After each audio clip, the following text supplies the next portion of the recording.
Welcome to Nasdaq TradeTalks. I'm Jill Malandrino, global markets reporter at Nasdaq. Joining me for this segment, we have Kevin Davitt, head of index options content at Nasdaq, to discuss the relatively low levels of volatility in the market currently. It's great to see you as always, Kevin. Welcome back to Trade Talks. Before we get into the volatility, let's talk some market mechanics here. Today marks a quarterly expiration for those active and derivatives market. It's a term we often use, but could you take a minute to explain what quarterly expiration means? Sure, absolutely. And again, thank you for having me back. So that term is absolutely a good thing to understand, particularly given the number of expiration dates that now exist in the options world. So quad witching happens 4 times a year, as the name kind of implies. It's the third Friday in March, June, September, and December.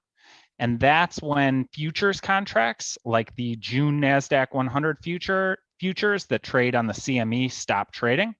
It's when index options expire. And that happened this morning on the opening print for index products like NDX. The standard equity and ETF options will expire on the close today. So those are the 4 products that expire on quadruple witching. Again, the equity side of things, ETF and equities, are PM settled. The last point that I think is relevant to active NDX and index traders is that all options between now and September 15th will price based on the September NQ futures. So thank you for highlighting that key sort of terminology. And super helpful to us. You mentioned index options, and I know that's where you focus most of your attention. So what's going on that piques your interest with respect to NDX options? That's a fun question. I think right now there's a couple of trends that I would love to highlight. So one, volumes and open interest in NDX have been very strong. For the month of May, average daily volume in the NDX product was the strongest we've seen since early 2021. And just to refresh memories, that's back when the meme stock craze was kind of front and center, and so too were stimulus payments. And I would argue that the backdrop is very different now.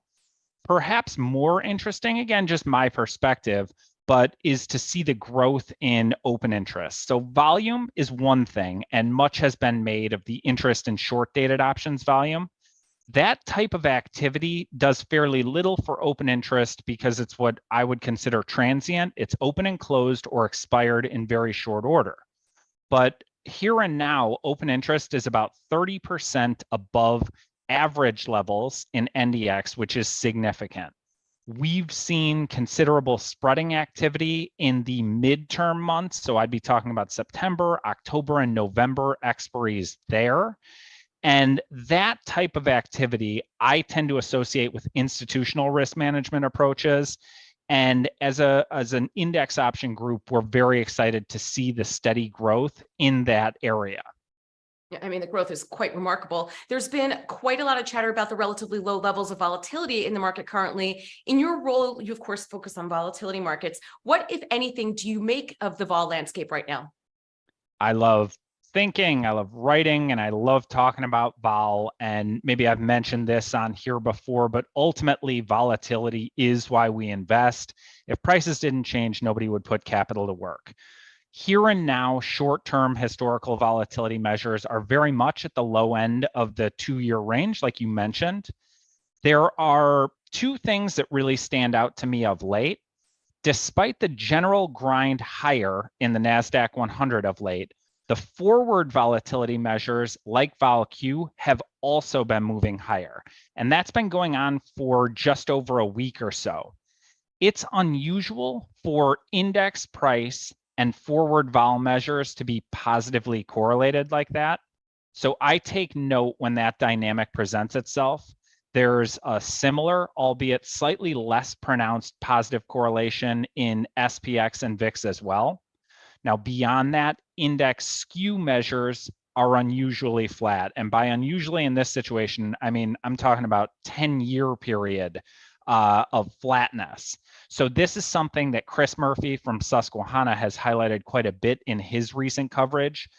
Typically, out-of-the-money puts trade at a significant premium to similar out-of-the-money index calls, whether you're looking at 5%, 10%, 20% around.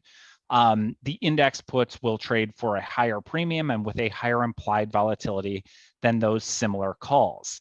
Now that relationship can be measured and tracked over time. Most people refer to it as skew.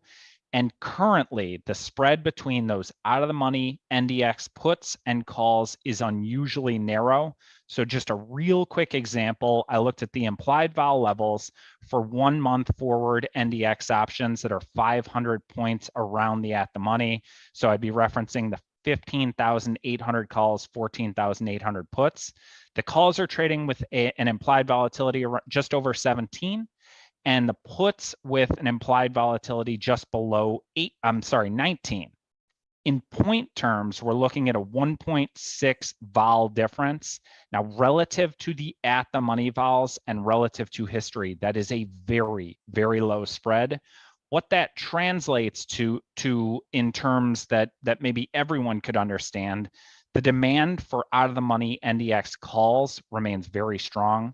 The demand for out-of-the-money NDX puts is lower than normal, and we'll have to wait and see how all this shakes out. But I thank you for the opportunity to highlight those dynamics on your show, Jill. All right. Appreciate the insight, Kevin. Thanks for joining us on Trade Talks. I'm Jill Malandrino, Global Markets Reporter at Nasdaq.